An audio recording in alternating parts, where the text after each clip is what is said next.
The following is a presentation of Project Independence and WCWP. Project Independence is the Aging in Place initiative of the town of North Hempstead. We provide programs and services designed to assist and support the older town residents who wish to remain in their homes as they age. If we don't currently provide a service, we will try and connect you to that service. Call 311 or 869-6311 to get more information or receive services.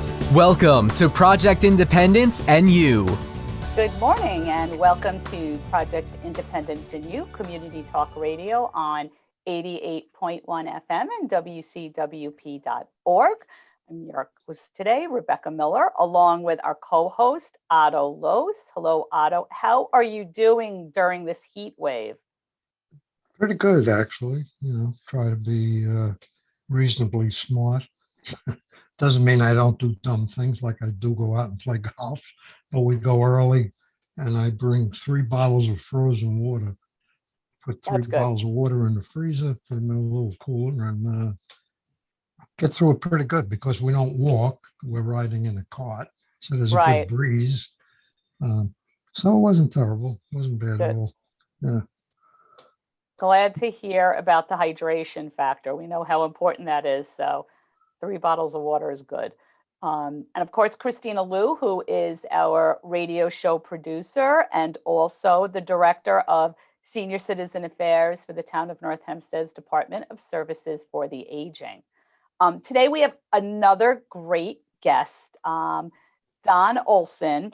And Don Olson is from BARD Operations, your BARD Operations Officer at the National Library Services for the Blind and Print Disabled in Washington, D.C. So National Library Service is also known as NLS. So thank you so much for joining us today and taking, an hour out of your day to, inform our listeners and anybody who will be watching this on Zoom too, all about NLS and what good programming you have to offer.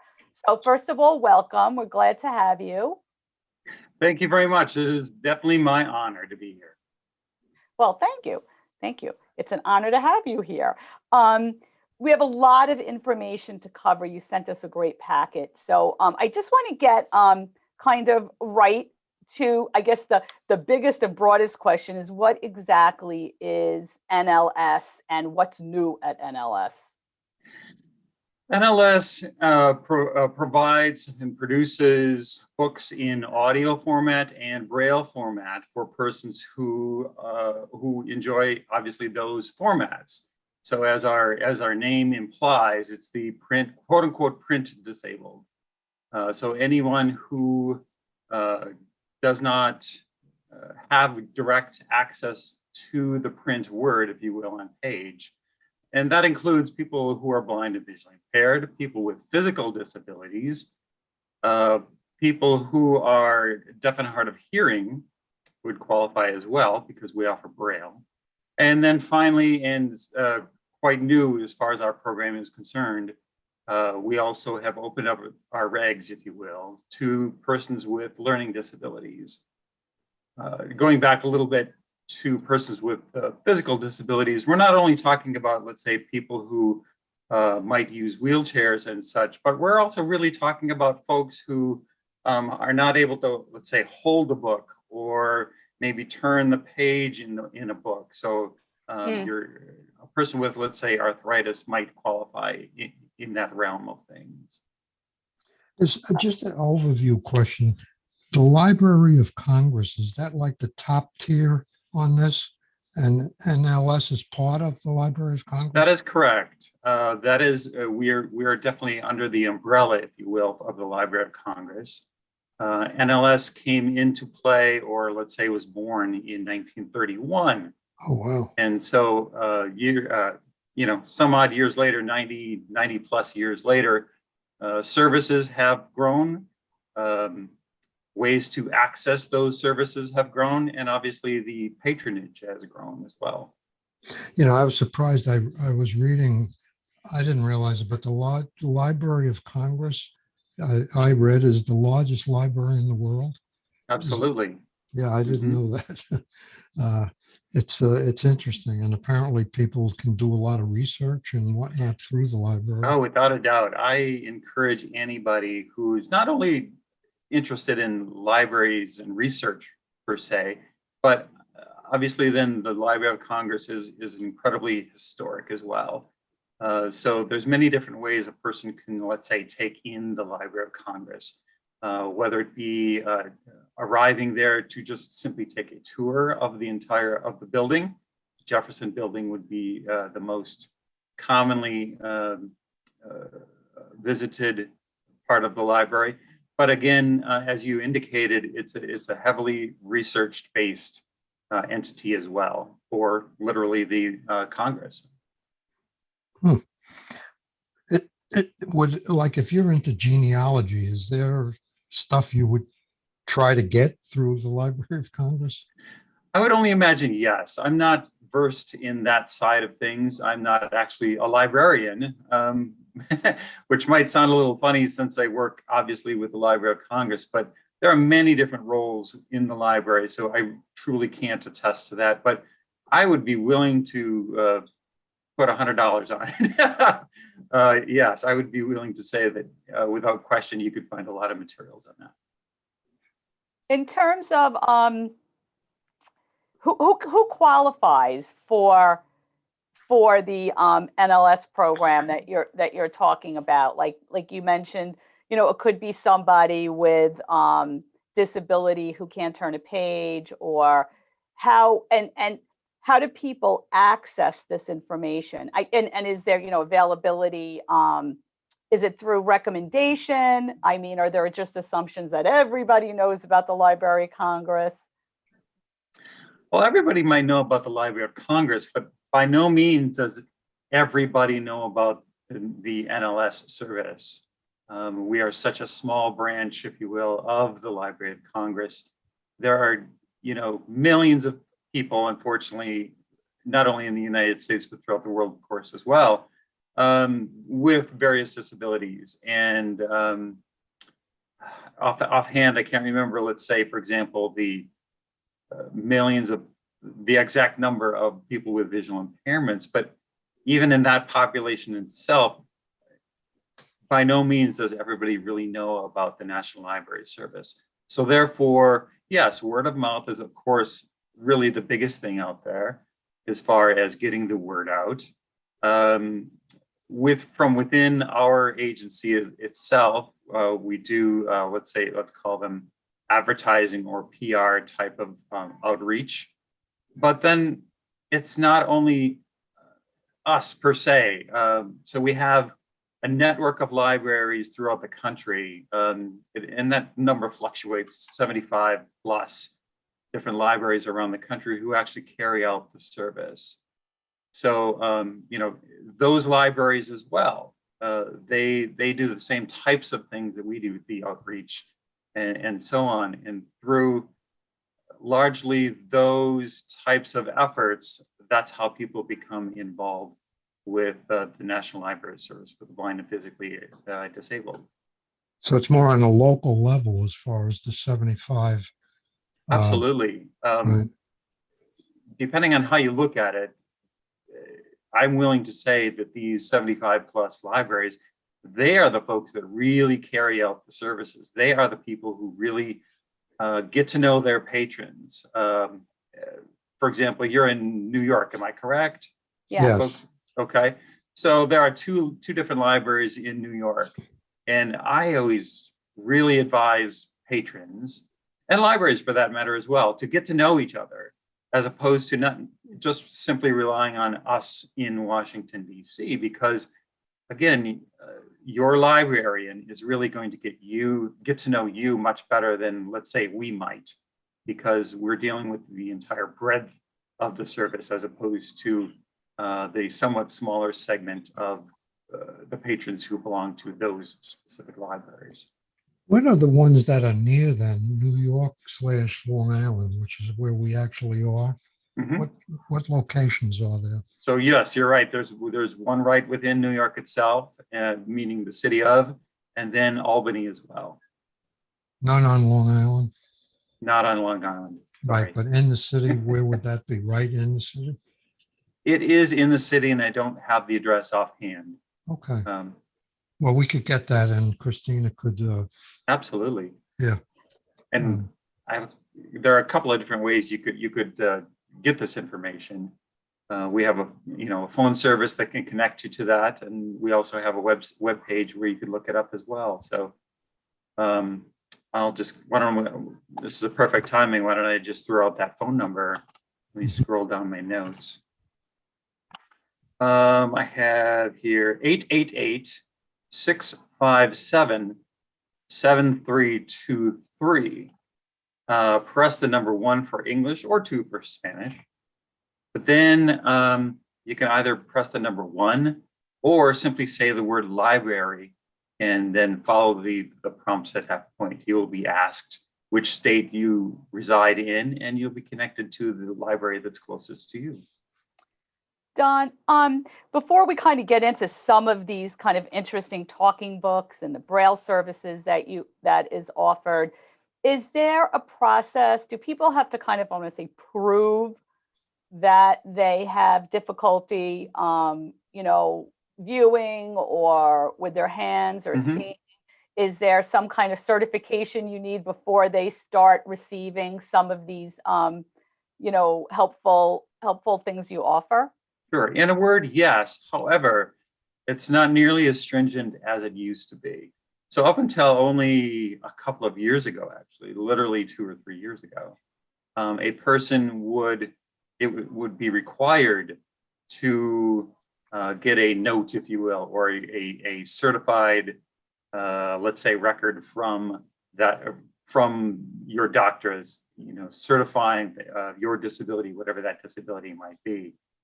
Now, however, and this makes a whole lot more sense for a lot of reasons, and that is anybody who is a professional in the given field of that disability. So let's say, for example, a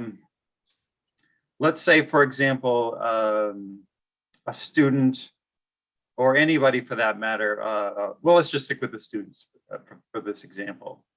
Might go into school, and obviously then the teacher is going to know that that student has that disability, whether it be blindness, whether it be a physical disability, what have you. Same would be and can be said for somebody with, let's say, a learning disability. Not just, let's say, we're not going to stick with teachers, but let's say a doctor, or maybe a social worker, somebody who you are associated with, who is familiar with that given disability. This person we would call a certifier, and that is definitely a qualified way to qualify, if you will, for this service. So it's not nearly as stringent as it used to be, and this will open up many things for many people. So basically, like, we are connected with Project Independence, which is has a team of nurses and social workers who visit homes with people that are 60 and over who want to live in their own home as long as is realistically possible. Yes, this is absolutely a perfect example. There are a number of states, unfortunately not as many as there should be, really, a number of states out there who, as you kind of indicate, visit people who are aging, who are seeking more independent skills, independent alternatives, things like that. These folks absolutely are going to be qualified certifiers, but those are my terms, to assist anybody that they visit to qualify for the service. So what I'm hearing is that the NLS/BARD is a good tool within the bag of tricks that the nurses and social workers could have available to them if they see that somebody has a disability of some type that makes it difficult for them to read, basically. Absolutely. I mean, a very common scenario is as we age, our eyesight isn't always quite what it was some odd years ago, right? Or maybe it goes even a little further and we have retinitis pigmentosa, or even further than that, for that matter. The vision really does, the vision really does deplete to such a degree where a person cannot focus on a book. This is an unfortunate reality. And so this, a lot of these folks might say, well, as far as this conversation is concerned, oh my gosh, I really enjoyed reading my magazines or my books. This was always a big thing in my life, but now what do I do? Well, the folks that you are talking about, meaning the nurses and so on that visit these people in their homes and so on, they're educators. That's really what they are in this case.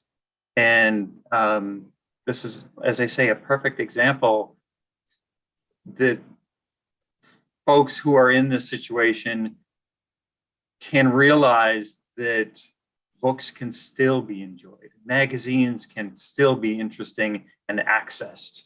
And this is something we should all, if this is what we enjoy, take advantage of. And so that's what the National Library Service is all about.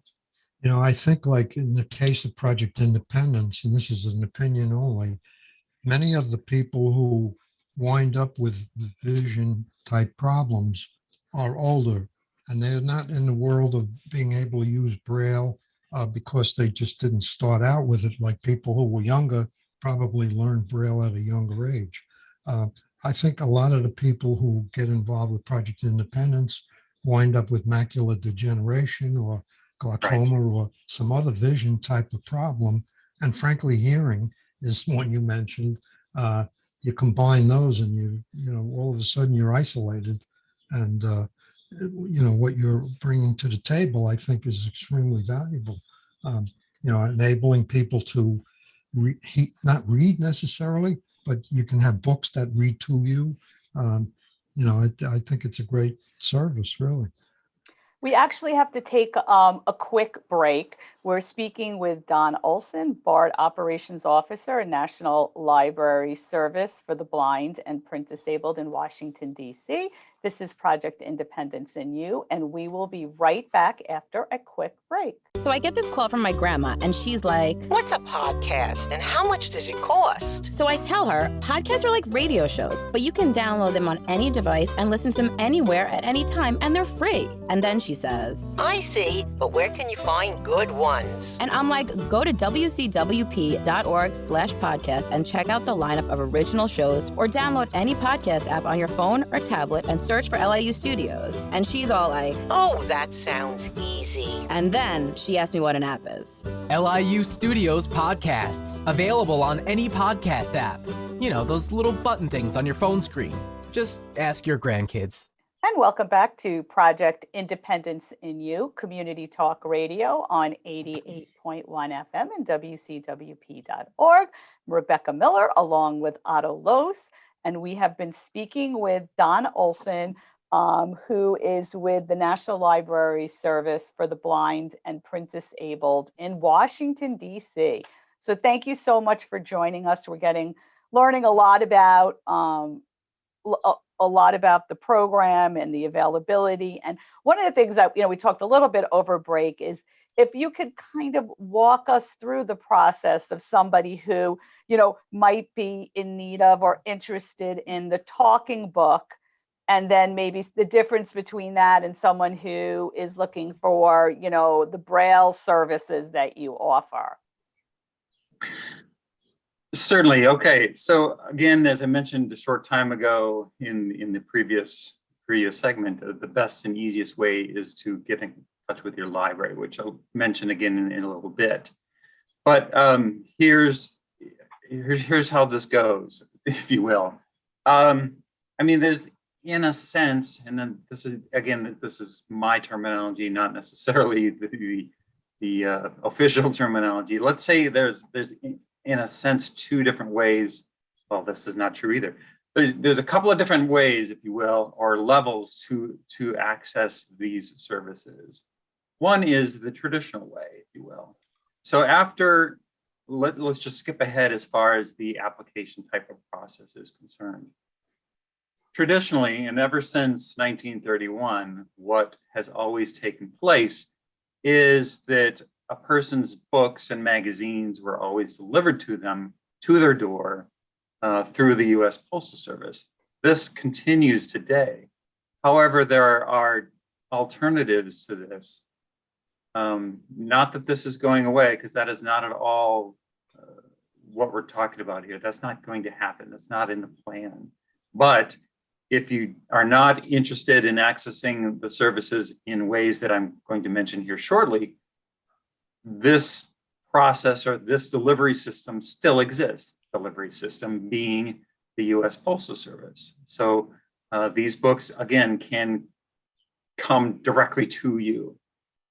Now, moving into the next level, if you will, or the next, some alternatives, and what is becoming much more popular and preferred by many people these days. There are a lot of different ways to access the National Library Service. And the core, I'm going to call it the core way to do this, is something called BARD. And BARD is an acronym for Braille and Audio Reading. Shoot, what did I just say? Braille and Audio Reading Devices? Yes. Disabled. Sorry about that. Printed Okay. disabled. Yes, exactly. So BARD was born as a web service where a person can browse the BARD website and all of the catalog at any given time, and you can decide what you want to read when you want to read it. However, as we've learned over time, not everybody is comfortable with cruising the web and downloading books and file management and all that kind of stuff. Mm-hmm. Okay, so therefore, a few things are now available, and what is becoming most popular, and as I said, most really desirable, is mobile phone apps. Okay, so we have an app called BARD Mobile, which can go on iOS devices. That, of course, includes tablets and phones and so on. But then we have on the Android side, we have obviously phones and devices on that side of things too. And then finally, a BARD Mobile app, once again, for the Fire tablets. So whatever your platform of choice is, you can utilize and access BARD through either of those three means. Now, with that said, not everybody is comfortable with mobile devices either, right? For various reasons, whether it be affordability, whether it be perception, or a simple comfort level of using devices with no buttons. To be honest with you, I remember when the iPhone first came out, and I was a little leery about it from a blind standpoint. I am blind myself. And I thought, well, I don't know what all the buzz is going to be, so let's see what happens. Because the iPhone, of course, for all intents and purposes, has no buttons to it.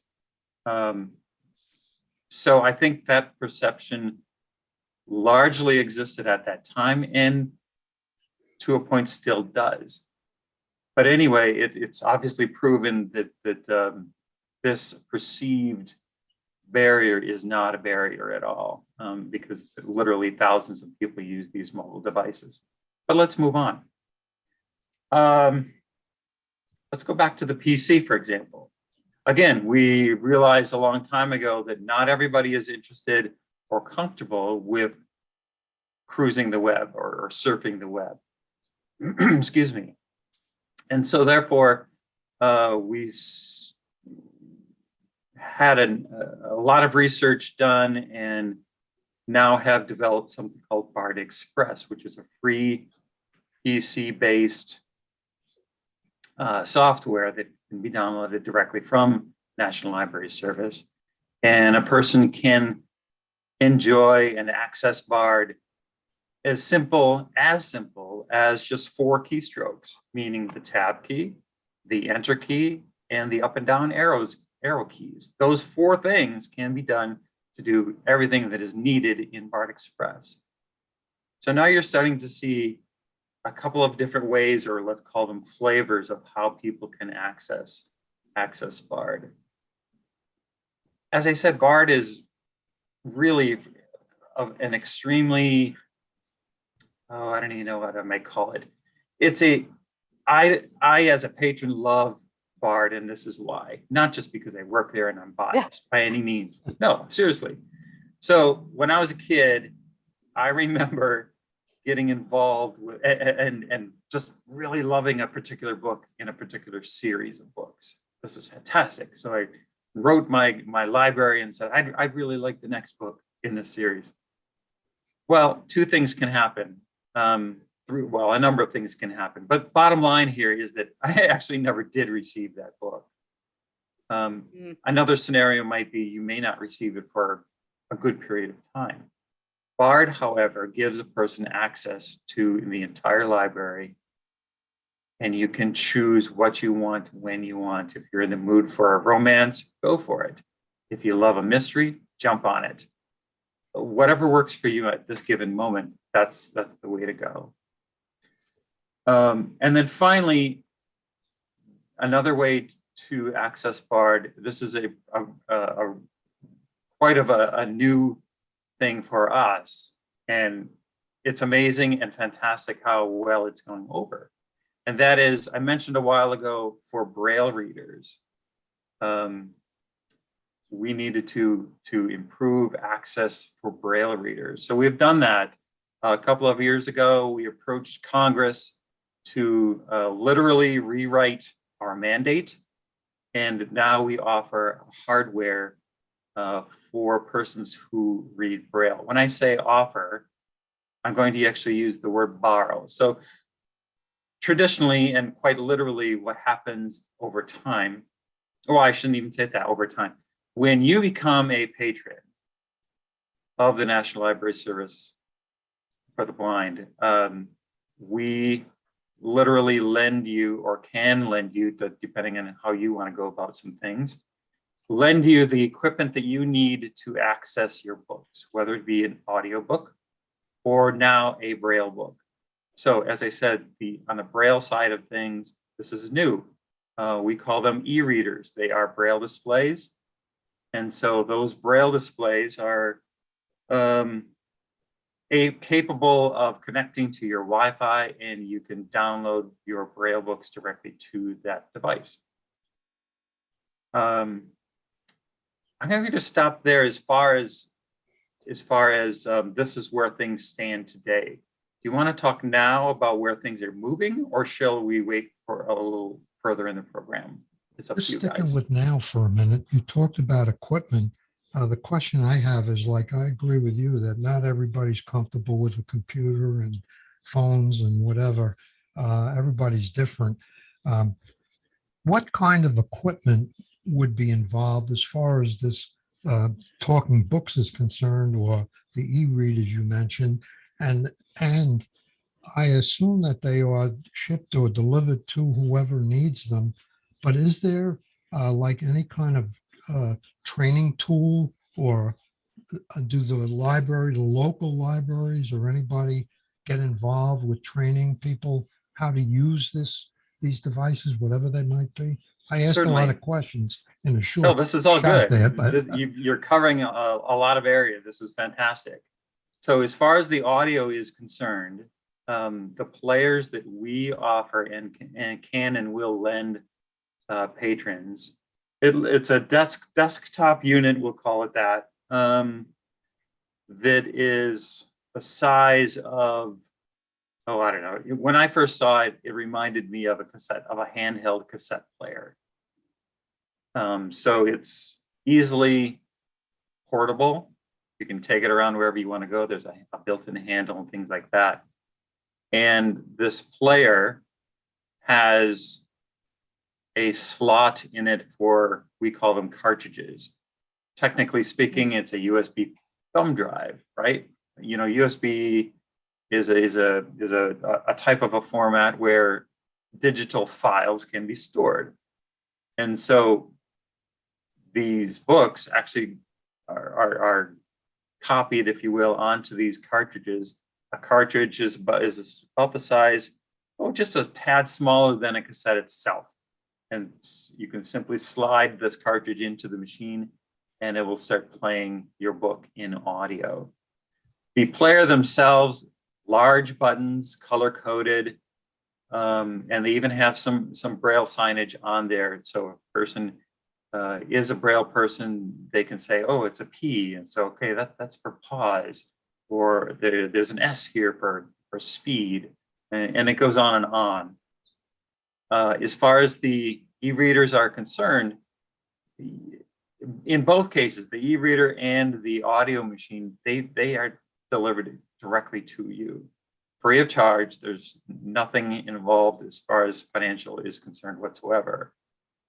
And that's really a basis of the National Library Service. None of our services are costing anybody anything as far as, out of your pocket is concerned.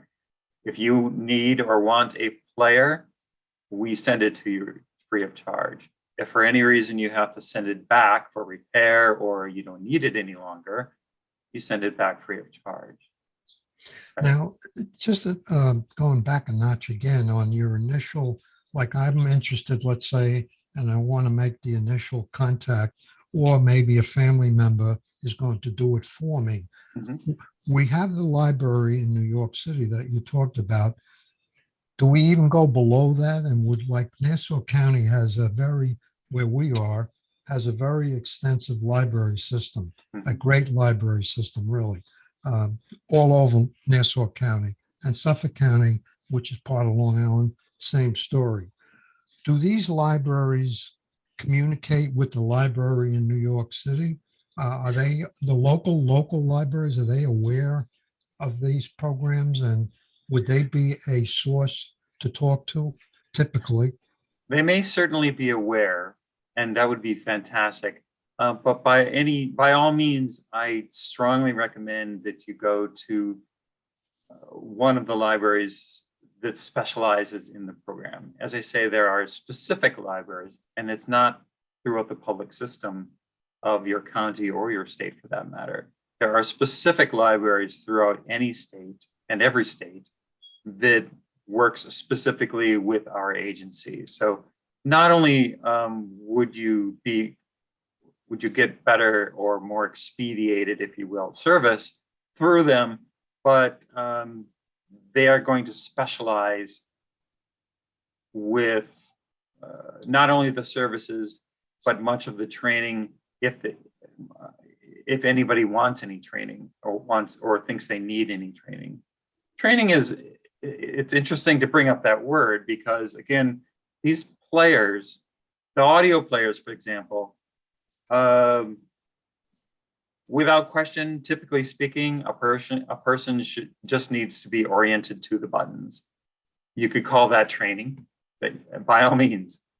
But as far as, I don't know, on a larger scale training, I really don't see that to be the case. Just a simple orientation to the audio player is really all you need. Well, and you don't really have to go to the library. So let's say we're on Long Island and we're, have the need. We can call the library that's in New York City and make all the arrangements. It's not by all means. Yeah, you're Right. exactly right.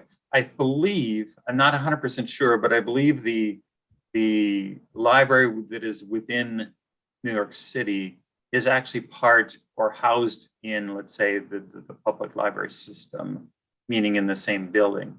But you bring up an excellent point. There's actually very few people who go physically, especially these days I shouldn't even say post-COVID, because obviously we're still involved with it all. But in large around the country, people don't often go to or have the ability to go to these libraries, and you don't have to. because again, everything gets delivered directly to your door, and people meaning the staff of these libraries are well equipped and well versed in speaking with their patrons over the phone and understanding what they want and need, whether it be orientation to a player, whether it be selecting books. That's what they're there for. Librarians love this kind of stuff. That's what they live for. Right. And So thank goodness step for one, them. step one is you call and can you register on the phone, or do you have to register online or on a computer or some other device? You could do it online if you wish, but I would really recommend people to actually call the library, and these folks will walk you through the actual application and write down what needs to be written down in order to get that application submitted. And you will get a human being to talk to. Yeah, absolutely. Yeah. Which is a luxury nowadays. Sometimes, yes, you're right. Yes, yes. Human beings are good to speak to. I appreciate that. But we actually have to take a quick break. We'll be back very shortly with Donald Olson, and you're listening to Project Independence in You on Community Talk Radio. Take WCWP with you wherever you go with the WCWP app. Listen live 24/7 to all of our streams, all from one app. Plus, call the studios directly from the app and visit our social media. Download the app through the iOS App Store on Apple devices or the Google Play Store on Android by searching WCWP Radio, or visit WCWP.org for links. The WCWP app, available now on iOS and Android devices. And welcome back to Project Independence in You, Community Talk Radio on 88.1 FM and WCWP.org. I'm Rebecca Miller, along with Otto Lohse, and of course, Kristina Lu, the radio show producer, who pulls together Project Independence in You every week with just great guests, and it just doesn't end. And it certainly doesn't end with today. So again, thanks so much, Don, for joining us and telling us all about NLS.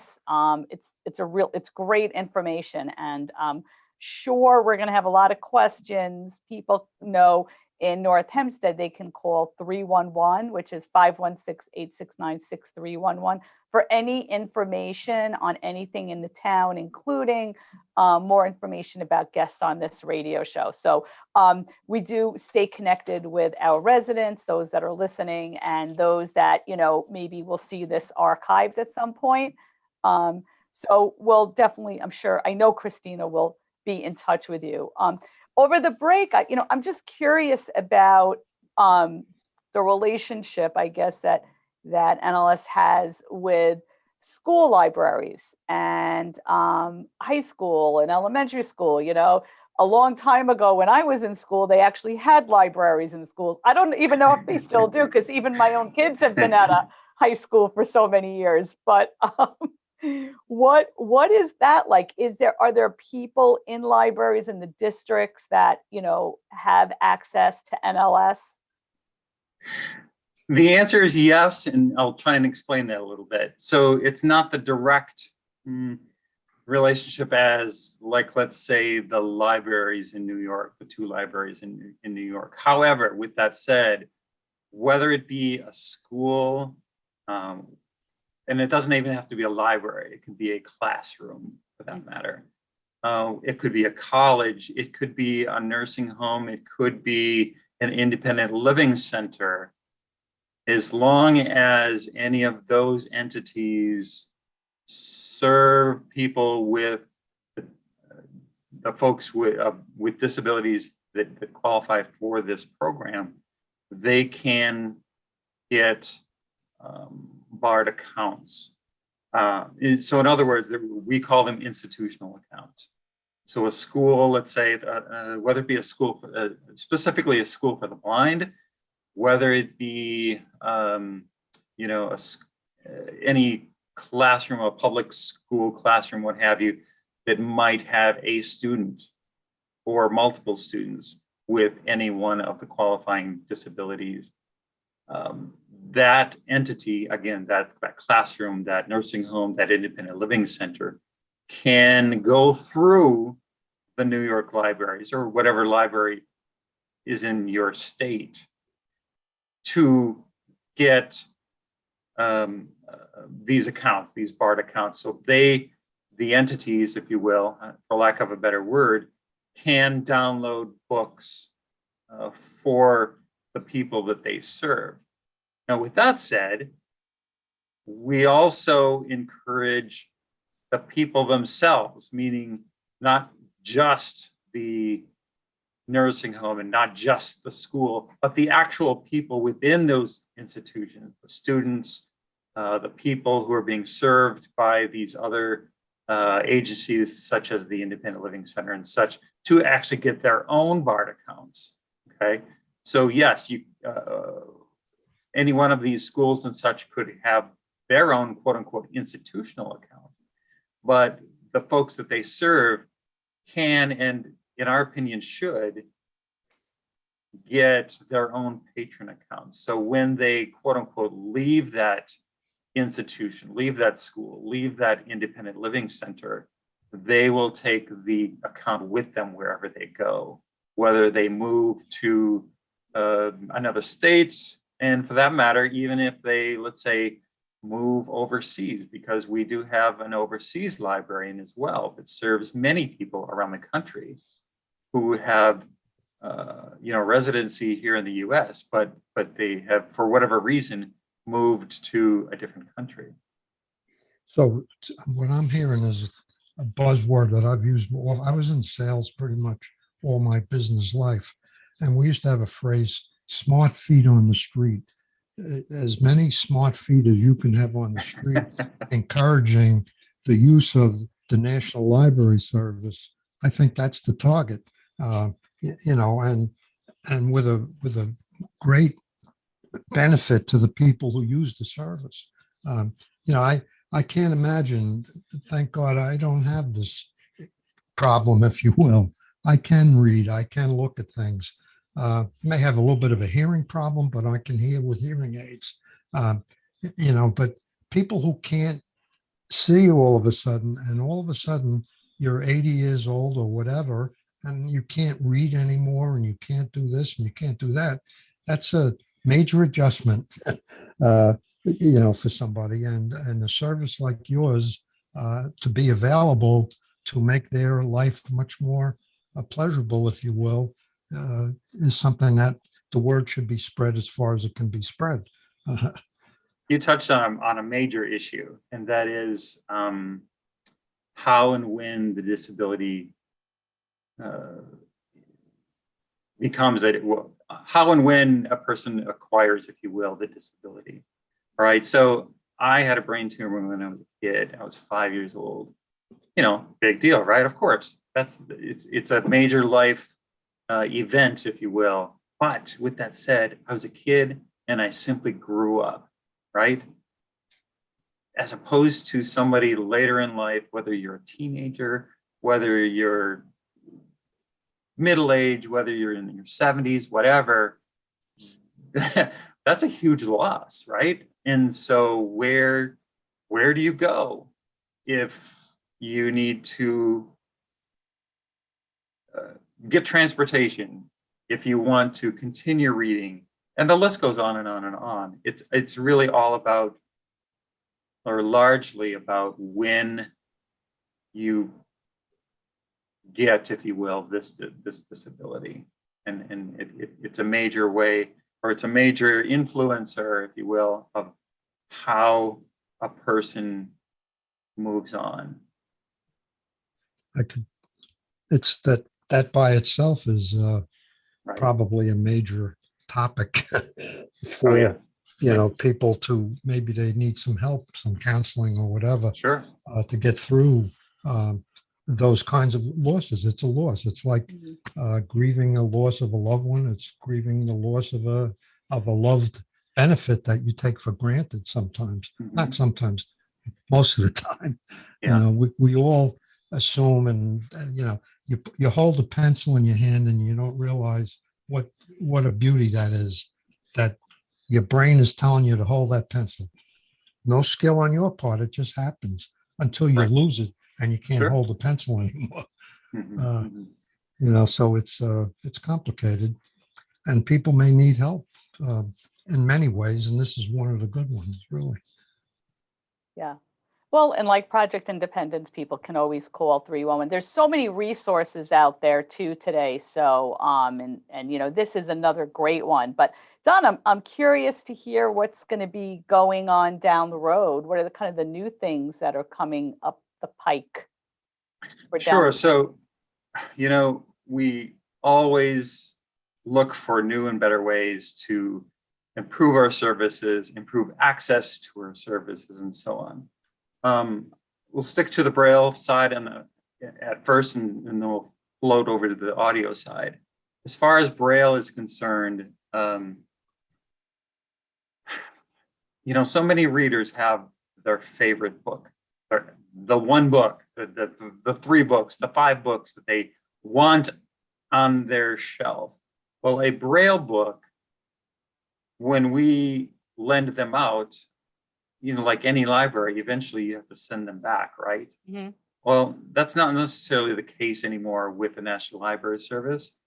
Just last month, we started a service we're simply calling Braille on Demand, which is simply to say, if you want X book, whether it be your favorite fiction or nonfiction book, whether it be your Quran or Bible, what have you, you let us know that this is the book you want, and we will print it. It's technically called embossing, but anyway, we will print it up and we'll send it to you, and you will keep that book forever and ever. So that is a big deal for people who love, like I said, a specific book. Maybe it's a cookbook, for goodness sakes. But also people who want that physical page in their hand, because I mentioned the e-readers before. So much of what's going on, not only with the National Library Service, but with the world these days, it's all, so much of it is going digital, right? And but still, there are a lot of people who want to keep that physical page, if you will, as far as books are concerned, in their hand and on their shelf. Because my wife, for example, we're both incredibly, big readers. We read all the time.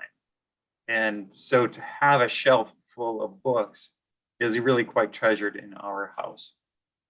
Do you read Braille, Don? I do. Yeah. I do.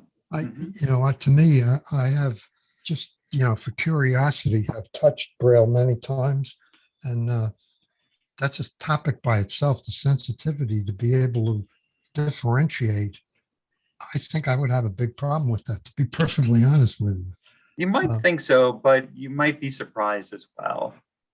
At first, it looks like maybe an impossible task, but it really is not, because like anything else, you start with the basics and you learn what the letter A looks like. You learn what the letter B looks like, and so on and so forth. So it's not necessarily quite the task that you might think.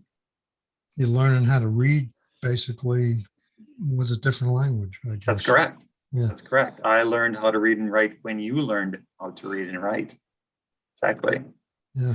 Moving on to the audio side of things, we are getting into a new type of access, if you will.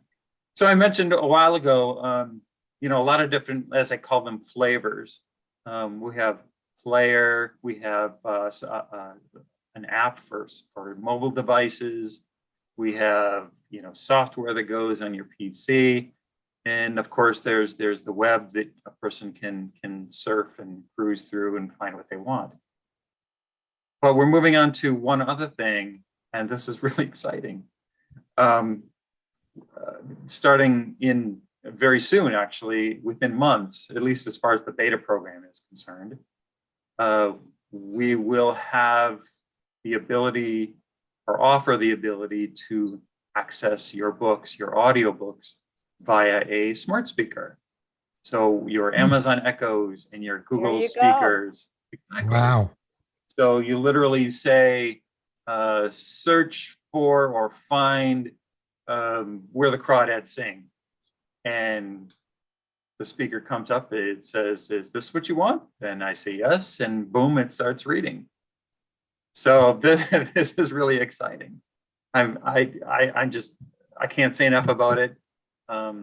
As BARD operations officer over the years, we've had many requests for this kind of thing. People of all ages, of all abilities, this is what they want and use. You know, these smart speakers have become so ubiquitous that it's really kind of quite natural to have that smart speaker read your book as well. You know, we as a group here, we've been encouraging the use of smart speakers by seniors who are isolated many times for many reasons. You know, you can communicate, you can get reminders, you can listen to music. And what I'm hearing now is that you've opened up another area, a larger area for audio books that would be available through the National Library Service, is what I'm hearing. Yeah, exactly. It will even go someday in the future. It even go as far as what we call synchronization, which means if I'm going to use myself for an example, when I'm going to work or coming back or what have you, and on my commute, I'm listening to a book on my smart device. But then when I get home, I might want to listen to it on the smart speaker, and I can just say, "Hey, speaker, resume my book," and she knows where I left off and just starts playing that book. So it's a real exciting time, because through technology we can really offer a lot of different ways to access reading material, both books and magazines. That's right up our alley, because the nurses and the social workers, not too long ago, we had several meetings with primers about, I don't want to use the word because I have one right here, and then she'll start talking to me. That's what they do. Yeah. And they have enough knowledge. They're not going to be the people who will implement the system or whatnot, but are aware of what would be involved and what could be gained depending on the circumstances of the person. And this is just another tool, if you will, to make people's lives more pleasurable. Right. Good stuff. Yeah, we're really quite excited. Now, It really is. future-wise, that's the two main targets, right? The Braille on Demand and the smart speaker part of it. As far as moving forward, I mean, like I said, we just started the Braille on Demand, so technically that's a current thing. And the e-readers, that's a current thing. So I think it's like we're rolling this out, meaning this being the e-readers. I think we still have 13 states that still need to be covered as far as distributing the e-readers, but that obviously means we have just that many, right? We already have 37 states that are out there using e-readers. But again, moving forward, it's the smart speaker that is one big and exciting development coming on. And as far as the other things are concerned, meaning the other flavors, let's call them, as I call them, those are always under development as well. How do we make them better? How do we make them easier? And accessible, which is great. I mean, exactly. The Alexis that Otto couldn't say at home, just how much, I mean, you can't get much more accessible than that. I think it's terrific. I'm so glad that you all are heading in that direction, especially even for seniors who are having, maybe newer vision loss and become a little bit more isolated to home. That's such a wonderful thing.